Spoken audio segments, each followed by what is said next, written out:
Remember Lot's wife. This is a warning that Jesus gives us in the Gospels, and I wanted to talk about it just a little bit this morning. Now, I made a short that'll also be coming to the channel on this subject, but there's only so much you can get into 3 minutes, and I wanted to talk about it just a little more in depth. Now, some of you may remember, but it's been several years ago, but I wrote 2 devotionals. One is called The End of Days, a 30-day devotional, pretty straightforward. The other is called Faith, Obedience, and the End of Time. And these are available. They're very inexpensive. I don't actually make a profit off of these at all. But if you're interested in these end time subjects in a shorter form with a devotional, a call of action, if you will, then you might check them out. Again, links are in the description. They're also on Amazon. But I have a devotional in here for day 10 called Remember Lot's Wife. And I wanted to read it to you this morning. And I hope that you will be blessed by this. Let's just jump right in. I want to keep this short. Remember Lot's wife. Jesus tells us his appearing will be like the day of Lot and Noah. People will be doing everyday things like buying, selling, building, planting, getting married, eating, drinking. Please note, I was actually kind of just thinking about this yesterday. Not about this devotional, but just about that, what Jesus says about that, how everybody will be going about their daily life. Because I've been thinking a lot about the condition of the world and just how unstable things feel to me personally, and I'm just kind of looking at it and I'm just waiting for it to ignite. And I think we're in real trouble, and I feel like most people don't realize it. Most people, they just think everything's going to be fine, nothing to see here. And I'm looking at it like, hey, there's smoke, there's fire, things are getting bad, but everybody's just kind of ignoring it. And I was just kind of watching just human beings yesterday as I was out and about, and I'm like, everybody is just kind of doing what Jesus says here, right? They're going about their everyday, they're buying, they're selling, they're building, they're planting, they're getting married, they're eating, and they're drinking. Continuing with the devotional here, the coming of Christ will be a huge surprise to the world. However, it's not a huge surprise to us.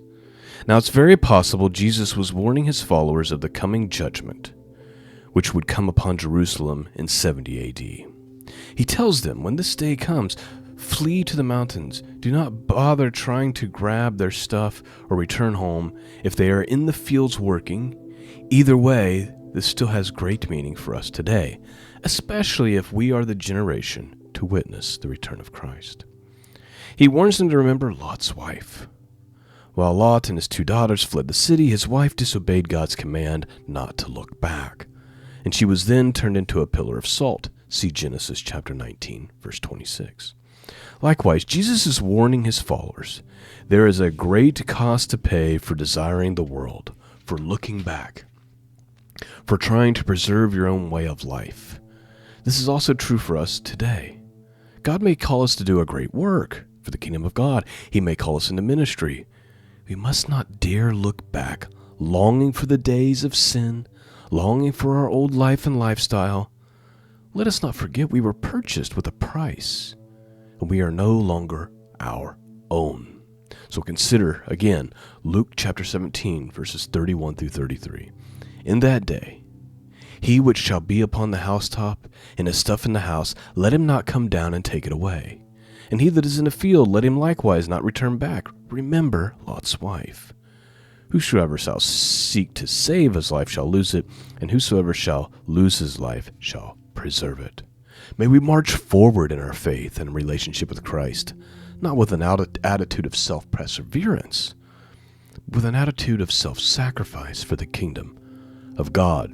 Consider Luke chapter 9, verse 62, which says, And Jesus said unto him, No man, having put his hand to the plow and looking back, is fit for the kingdom of God. There's a word you probably won't hear preached in many churches nowadays, because it's a severe and important warning. Don't put your hand to ministry. Don't put your hand to the plow and start working for the kingdom of God, but then dare look back longing for your old life. Think about the insult that is to God when he's brought you out of that filth, put you to work for him, for the King of Kings, but then you're looking back longing for the old ways. Here's the devotional. May we not be like the world, oblivious to the coming of Messiah and the coming judgment. Let us not be like Lot's wife, looking backwards. We have a bright future and a whole eternity of peace, grace, and love awaiting us. Keep looking forward. Our Master's return is nigh.